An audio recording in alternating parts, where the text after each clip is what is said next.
তো নমস্কার বন্ধুরা, চলে এসেছি আজকে আবার একটি নতুন ভিডিও নিয়ে। এই ভিডিওর মাধ্যমে আপনাদেরকে আমি বিস্তারিত আলোচনা করব যে পিএম কিষাণের টাকা আপনারা কবে পাবেন, বা 22 নম্বর যে কিস্তি 21 নম্বর হয়ে যাওয়ার পর যে 22 নম্বর যে কিস্তি, সেই কিস্তির টাকা আপনারা কবে পাবেন, কবে আপনাদের ব্যাংকে ঢুকবে এবং আপনাদের স্ট্যাটাস কীরকম আছে, কোন পর্যায়ে, সেটি আপনারা কীভাবে চেক করবেন, তাই আজকে আমরা এই ভিডিওর মাধ্যমে বিস্তারিত আলোচনা করব। তো ভিডিওটি শেষ পর্যন্ত দেখুন এবং ভিডিওটি আপনাদের হেল্পফুল মনে হলে চ্যানেলটি সাবস্ক্রাইব করে ভিডিওটি লাইক করে চ্যানেলটির পাশে থাকবেন। তো চলুন আমি আপনাদেরকে দেখিয়ে দিচ্ছি কীভাবে আপনারা করবেন।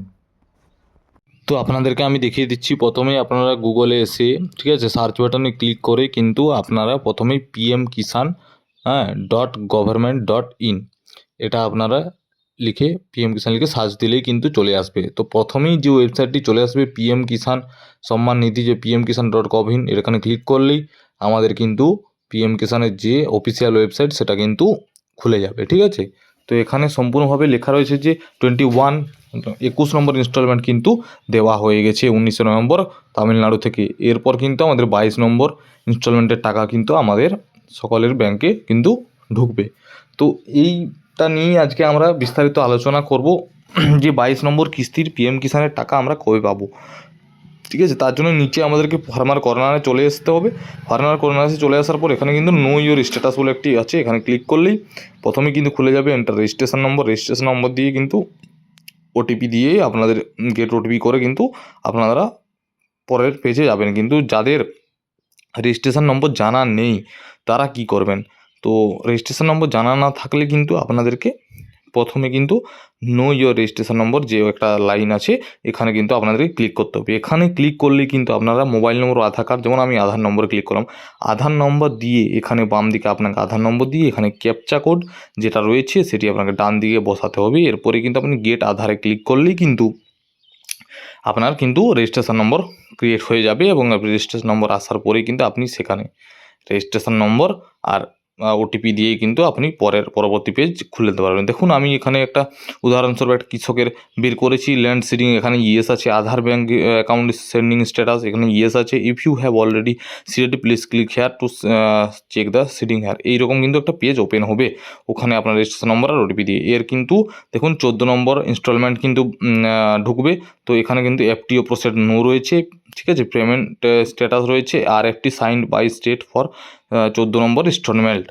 তার মানে কিন্তু ইনি কিন্তু 14 নম্বর ইনস্টলমেন্ট এখনও পাননি, 14 নম্বর ইনস্টলমেন্ট পাবেন, কিন্তু তারই জন্য কিন্তু এনার কিন্তু এখানে এফটিও কিন্তু নো রয়েছে, ঠিক আছে। দেখুন যাদের সঠিক রয়েছে এখানে কিন্তু অ্যাপ্রুভ ফাইনাল যে লিস্ট রইবে, যার ফাইনাল হবে তার কিন্তু এইরকম আসবে যে এফটিও প্রসিড ইয়েস রইবে এবং পেমেন্ট প্রসিড কিন্তু আপনাকে পেমেন্ট স্টেটাসে এখানে প্রসিড রইবে। এর মানে হচ্ছে, এর অর্থ হচ্ছে যে এইরকম যদি আসে আপনার, তাহলে কিন্তু সমস্ত কিন্তু ওকে রয়েছে, আপনার ব্যাংক স্ট্যাটাস বলুন, আপনার জমির কাগজপত্র সমস্ত কিন্তু সব কিছুই রেডি রয়েছে। শুধুমাত্র আমাদের যে নরেন্দ্র মোদী যে প্রধানমন্ত্রী রয়েছেন তিনি আদেশ দিলেই কিন্তু ব্যাংকে টাকা ঢোকা কিন্তু সম্পূর্ণ হয়ে যাবে। তো সমস্ত কিন্তু এই কৃষকের সমস্ত কিন্তু ঠিক রয়েছে।